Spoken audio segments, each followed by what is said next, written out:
Hello, good morning dear students. So, narito muli tayo sa ating channel para matuto ng mga kaalaman tungkol sa modulo arts. So, ang topic nating di-discuss sa oras na ito ay tungkol sa kung paano ba gumawa ng modulo art, standard kaleidoscope. So, for me as a coach ng modulo art, nakapagpanalo na ako ng modulo art sa division, third place.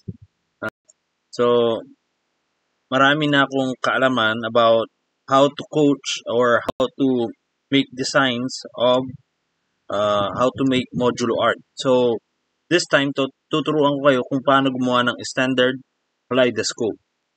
So, first of all, you need to use your knowledge about the rectangular coordinate system, yung apat na quadrants. Hatiin mo ang isang paper or even your cartolina in a four quadrants. So, meron tayong 1, 2, 3, 4. Okay, actually, ang pagbilang niyan sa Cartesian plane, uunahin mo ito, 1, 2, 3, 4. Pero sa modulo art, dito tayo nagsisimula. So, now, meron tayong apat na quadrants dyan. Ito ang unang quadrant natin pagdating sa modulo art. Again, sa Cartesian plane, ito ang number 1. Pero sa modulo art, dyan tayo magsisimula sa upper left side. So, dyan sa upper left side, ito yon. Una, hatiin muna natin ito sa, gitna. 1, 2, 3. So, tatlo ang paghati natin. 1, 2, 3. 3 divisions, So, hatiin din natin sa gitna. Okay? So, ganyan. Ito yung first, the upper right quadrant, Yan. So, nakita ninyo, dinivide natin yan. 1, ito, gitna muna. 1, 2, 3, 4. Equal yan. Equal ang distance nila. So, kung halimbawa, this is 2 cm, 2 cm din ito, 2 cm din ito. Or 1 inch, 1 inch din ito, 1 inch din yan. Depende sa pagsukat ninyo. Ito naman, as you can see, hatiin ninyo sa gitna, tapos hatiin dyan, hatiin nyo dyan. So now, ang susunod na gagawin natin ay, syempre na-numberan natin yan. That's why, mathematics ito eh. Sa mathematics ito tinuturo ito eh. So, 0, 1, 2, 3.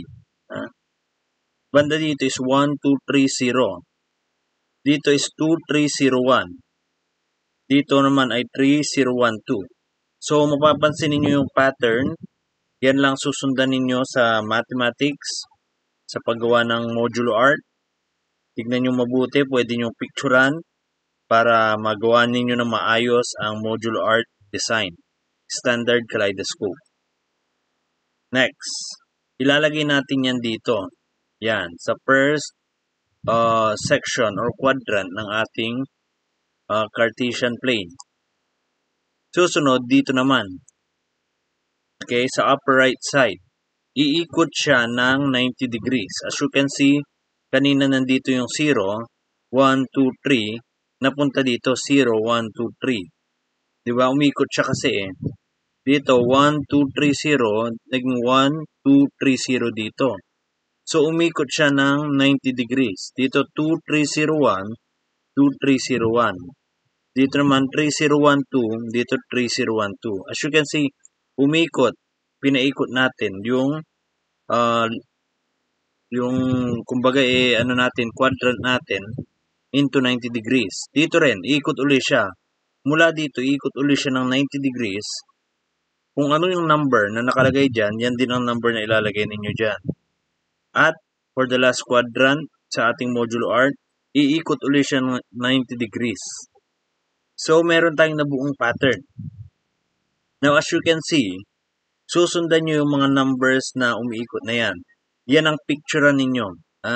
Yan ang magiging, let's say, parang pattern natin na gagamitin ninyo para sa pag-design natin ng modulo art, standard kaleidoscope, na ginagamit ng mga grade 9 students. So ito na, pwede nyo picturean yan. So balik tayo dun sa unang quadrant natin. Ha?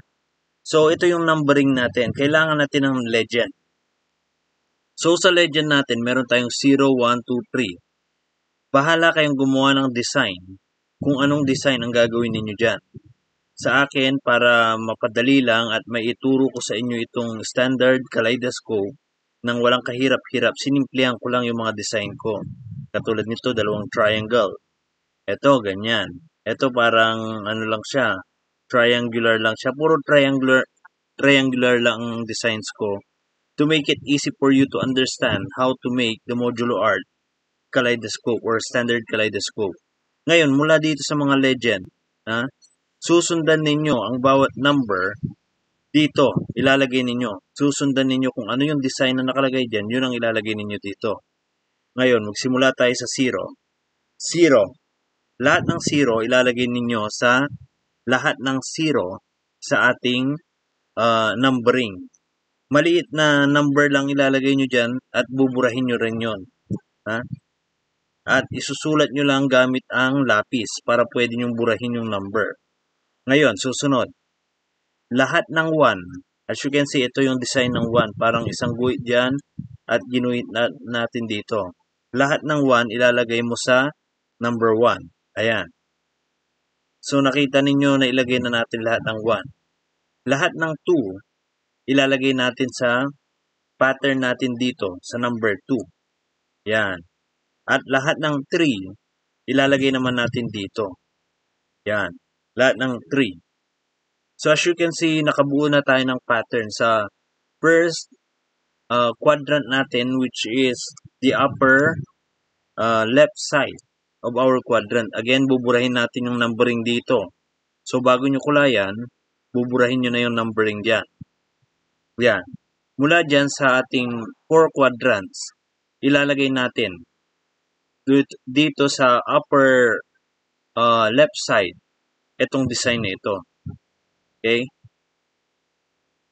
Again, sa rectangular coordinate system, ito yung number 1, ito yung number 2, 3, 4. Pero dito sa modulo art, dito tayo nagsimula. Dito sa susunod na quadrant naman, ang gagawin natin ay ilalagay natin lahat ng 0, 1, 2, 3. Ganito. Pero, iikot sila ng 90 degrees. As you can see, di ba? Umikot sila ng 90 degrees. Ito, imbis na paturo dyan sa left, paturo na siya sa right. Lahat, pati yung kulay niya, susunod. Katulad nito. Yung itim, napunta na dito. Nakaturo na siya sa right side. Etong brown, nakaturo na siya sa right side. Okay? So, pupunta naman tayo sa third quadrant natin sa ating modulo art. Iikot uli yan ng 90 degrees. Ayan. So, yung nakaturo sa upper right side dito, ngayon nakaturo sa lower right side. Ito, yung maroon. Okay? Itong brown, nakaturo ngayon dito. Okay?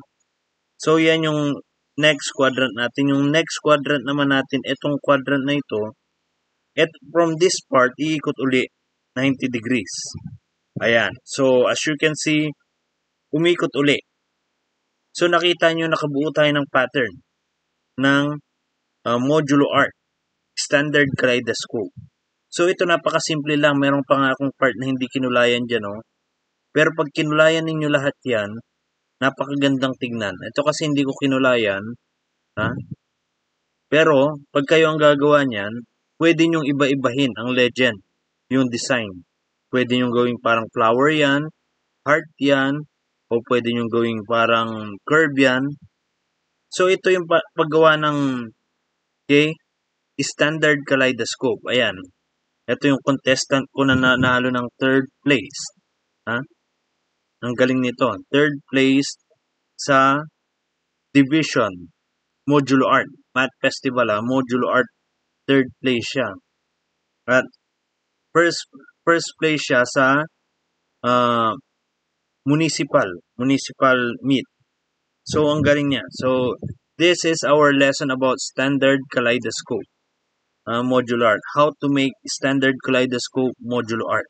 I hope you learned something from this video. And if you want more videos like this, don't forget to click the subscribe button at yung notification bell sa baba ng ating video para lagi kayong updated sa aking mga latest uploads sa aking channel. So that's all for now. And as always, have a nice day, everyone.